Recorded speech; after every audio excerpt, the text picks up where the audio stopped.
12 Books That Changed My Life. Part 3. Power, Purpose, and Practical Magic. If Part 1 was about the inner awakening, and Part 2 was about embodiment and emotional healing, then Part 3 is about action. These final 4 books helped me move from awareness into alignment, and from alignment into impact.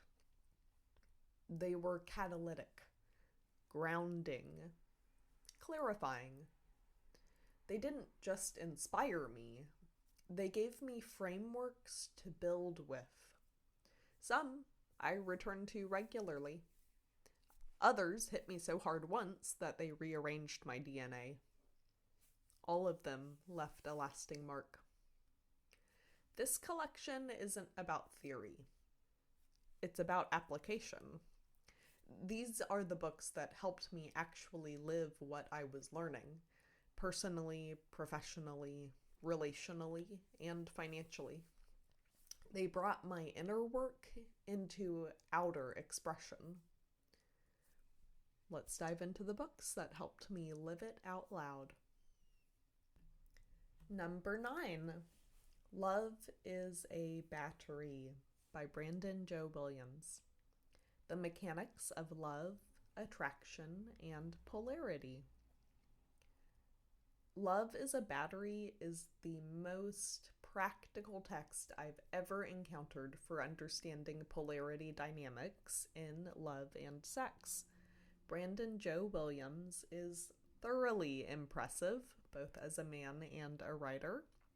His tone is direct, clear, and action-oriented, with a strong thread of personal accountability.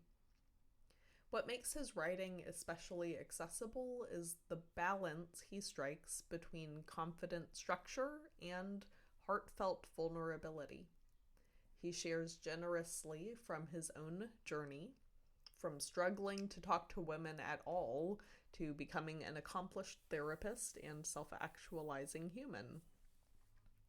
This book is particularly powerful for men who are often left floundering when it comes to relationship dynamics, but it's just as illuminating for women who may feel their way through love and sex but struggle to articulate it or support their partners in navigating polarity with clarity. Williams' metaphor of love and attraction as a battery, with each partner representing one pole, is simple but potent. Once you understand the mechanics of that energetic dance, you can consciously shift your patterns, remagnetize your connection, and return to a place of grounded polarity. Topics include love as an energy system, nonverbal exchange, how to use mystery to your advantage, the importance of individuality, the toxicity of neediness and how to heal from it, conscious masturbation, attraction polarity, and more. It's equal parts systems thinking and soul medicine. This was the very first book we read in Rosie's reading room, and it was a huge hit. Men shared that they finally felt not alone, and for the first time, they understood their own patterns. Women said that the book gave them language for dynamics they had sensed for years but hadn't yet been able to explain. If you're ready to demystify love, deepen your polarity, and turn attraction into an intentional practice, this one's a must-read. Number 10. Is Reality Optional? By Dr. Thomas Sowell. Clarity, courage, and the power of grounded thinking. I listened to Is Reality Optional in the spring of 2024. I don't remember where I first heard the title, but it immediately caught my attention. Honestly, I thought it might be a dive into quantum physics or multiverse theory, lol. And while it turned out to be the complete opposite, I was even more intrigued. Thomas Sowell is a renowned economist, political philosopher, and senior fellow at the Hoover Institution. His writing is direct, unapologetic, and rooted in decades of academic rigor. He doesn't coddle, he challenges. And I was craving that at the time, partly because of the man I was courting. Brandon, whose grounded masculinity and preference for reality over narrative had already started to rub off on me.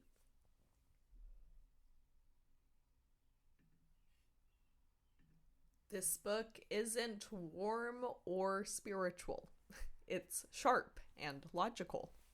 And it offered me one of the clearest invitations I've ever received to grow up, mentally and emotionally. Sowell delivers what I call harsh love, not to tear people down, but to grow them. He reminds you that feelings aren't facts, that intentions don't equal outcomes, and that true empowerment comes from being willing to confront complexity instead of avoiding it. If you want a deep, nuanced, data-driven dive into messy topics like policy, economics, education, race, and more, Sowell delivers. And while not everyone will agree with his conclusions, his clarity of thought is undeniable.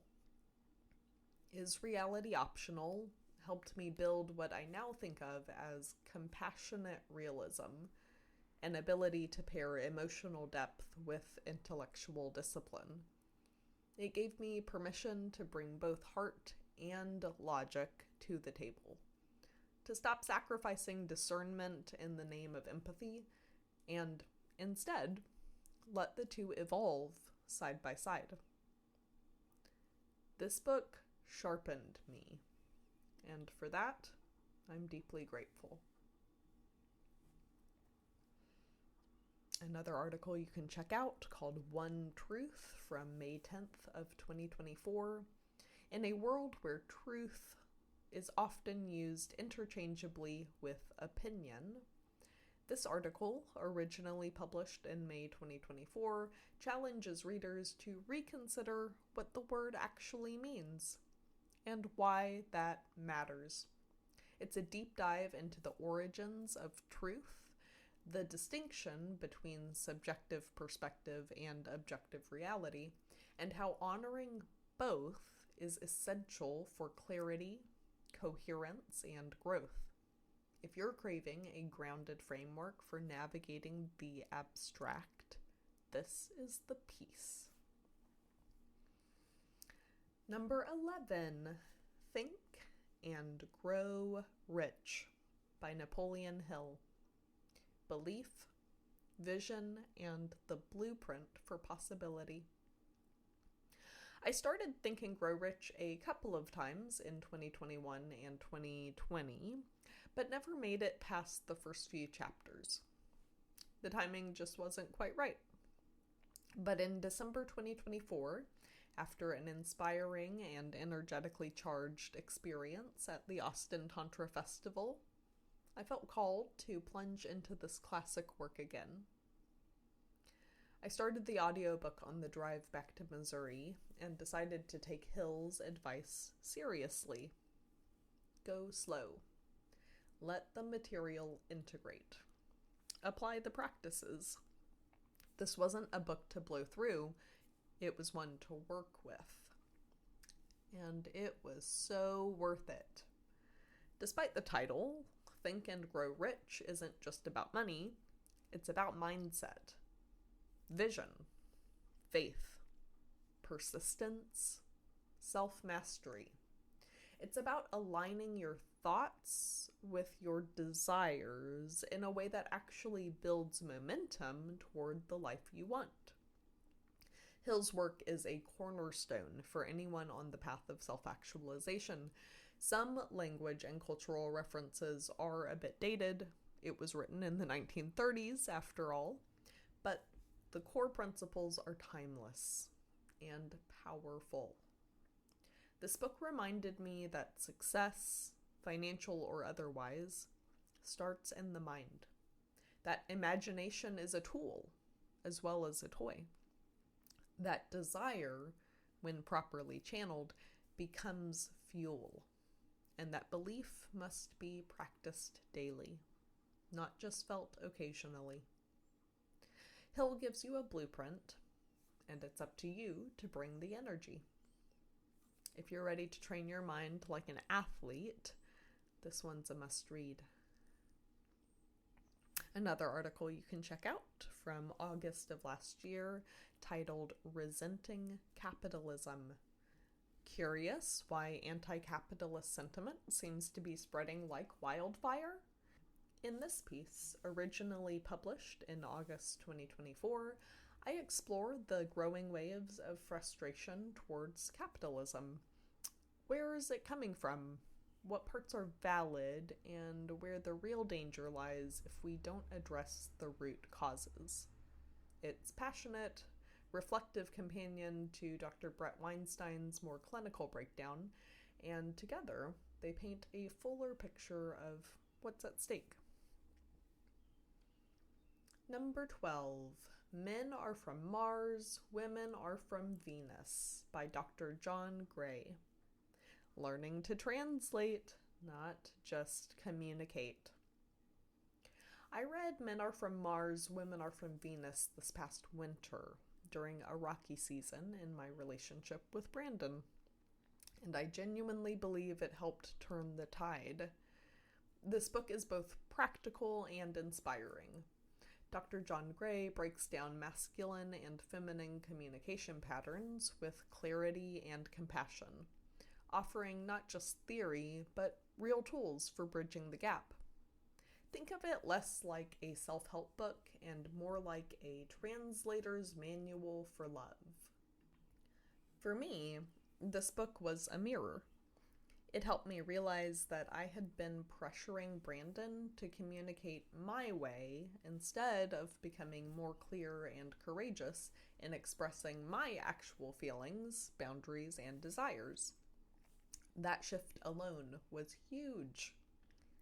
As we applied the teachings alongside other tools, our communication improved rapidly.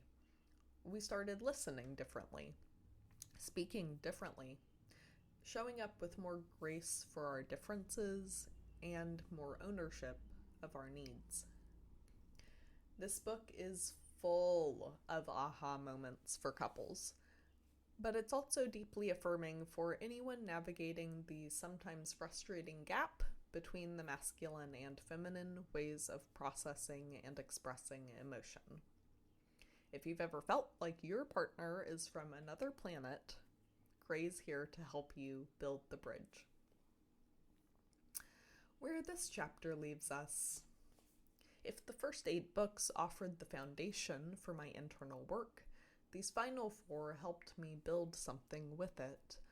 Stronger, wiser, and far more grounded.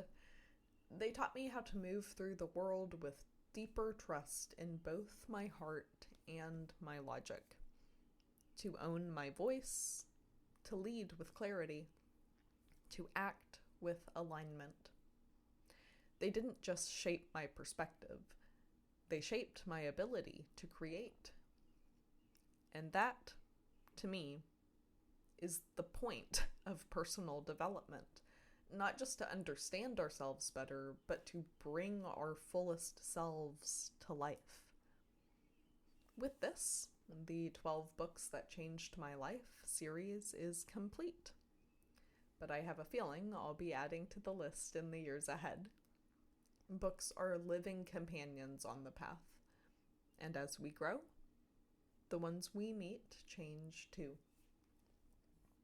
Thank you for joining me on this journey through the books that have meant the most to me. It's been such a joy to share them with you. I'd love to hear from you. What book shaped your outer world? What helped you go from inspiration to impact? Drop a comment and let's trade titles. With gratitude, Rose.